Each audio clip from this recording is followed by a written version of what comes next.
महाराष्ट्र के revenue minister Radhakrishna वाइखे Patil को reservation का मुतालबा करने वाले कम्युनिटी के अरकान के साथ मीटिंग के दौरान धंगर बिरादरी के एक रुकन ने वजीर के सर पर हल्दी का पाउडर छिड़क दिया।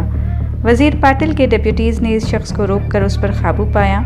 दरअसल सोलापुर जिले के एक सरकारी रेस्ट हाउस में पेश आए इस हादसे के बाद हल्दी छिड़कने वाले शख्स ने कहा कि उसका मकसद अपनी बिरादरी को दरपेश मसाइल और दर्ज फहरिस्त कबाइल एसटी ज़ुमरे के तहत रिजर्वेशन के मुतालबे पर तवज्जो दिलाना था।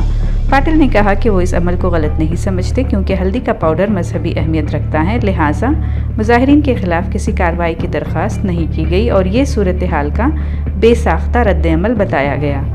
हालिया दिनों में सुप्रीम कोर्ट की तरफ से रिजर्वेशन की मनसूखी के बाद महाराष्ट्र में मराठा बिरादरी की जानिब से शदीद एहतजाज देखने में आया है।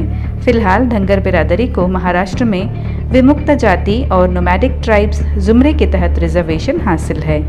धंगर बिरादरी दर्ज फहरिस्त ज़ुमरे में रिजर्वेशन की मांग कर रही है क्योंकि धंगर बिरादरी को पहले ही एससी ज़ुमरे के तहत हिंदुस्तान के दीगर हिस्सों में रिजर्वेशन हासिल हो चुका है।